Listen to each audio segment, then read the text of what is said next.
We needed Repo. Not just another co-op horror game, but as proof that this genre hasn't peaked.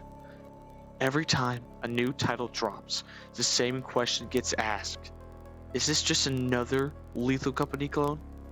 Most of the time, the answer is yes. Content warning tried. It had the chaos, the comedy, the viral appeal. At its core, it was a gimmick. It didn't push tension, didn't force you to adapt, to plan, to survive. It was party game horror. Fun, but forgettable. Lethal Company hit because it understood what made horror work. Isolation, uncertainty, the kind of fear that makes every decision feel like life or death. It wasn't just about, ooh, a spooky monster. It was about pressure. Every second spent inside those facilities felt like rolling the dice. And this is where Repo changes the game. This isn't just survival, it's strategy. It's economy. It's making the hunt matter. The risks, the rewards, the calculated decisions that turn a simple get in, get out into something deeper. It's proof that co-op horror can evolve without being trapped under Lethal Company's shadow. That there's room for something fresh. This is how you build something inspired without being a copy. This is what takes survival horror forward, and this is why Repo had to happen. So what is Repo? Repo stands for Remote Extraction and Property Operations, which is corpo speak for go into that monster-infested death trap and carry me a haunted clock. You up to 5 terrified robots drop into forgotten human settlements where something went very, very wrong.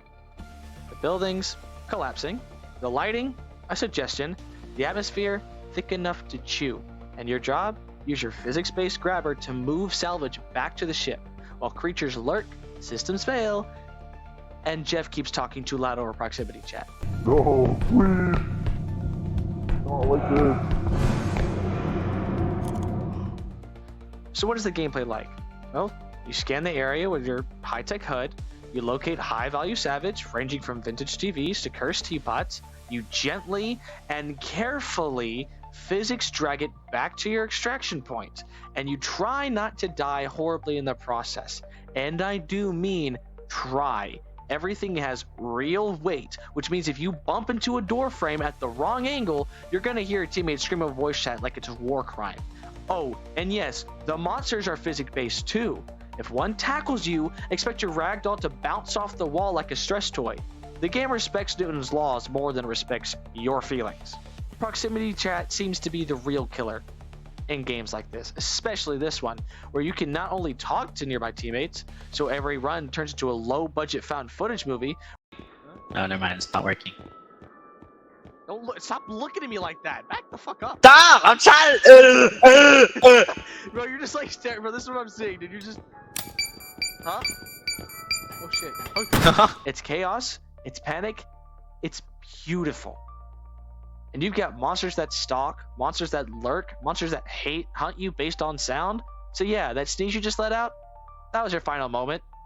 Every encounter is about knowing when to run, when to hide, and when to straight up yeet a chair as bait and hope the monster chases that instead of you.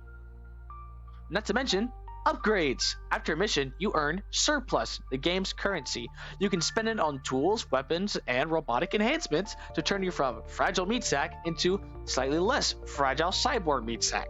You can run faster, carry heavier objects, trank and kill monsters, or buy the upgrade that definitely doesn't void your insurance policy.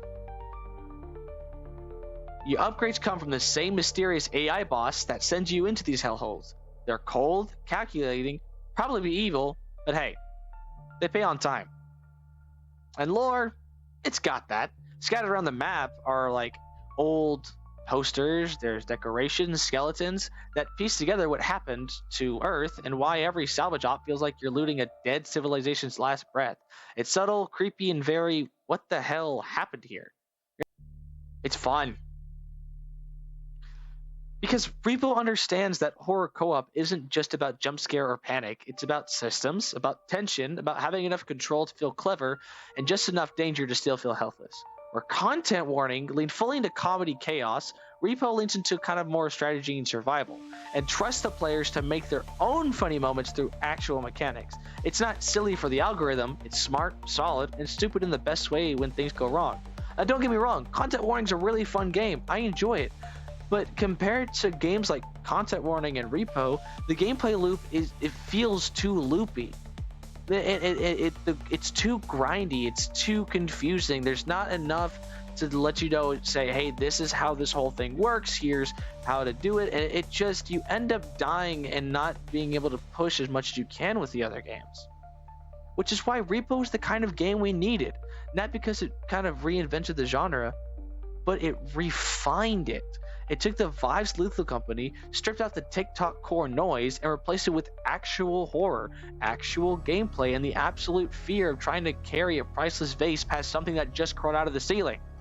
It's terrifying, it's chaotic, it's weirdly tactical, and most importantly, it's not just another clone.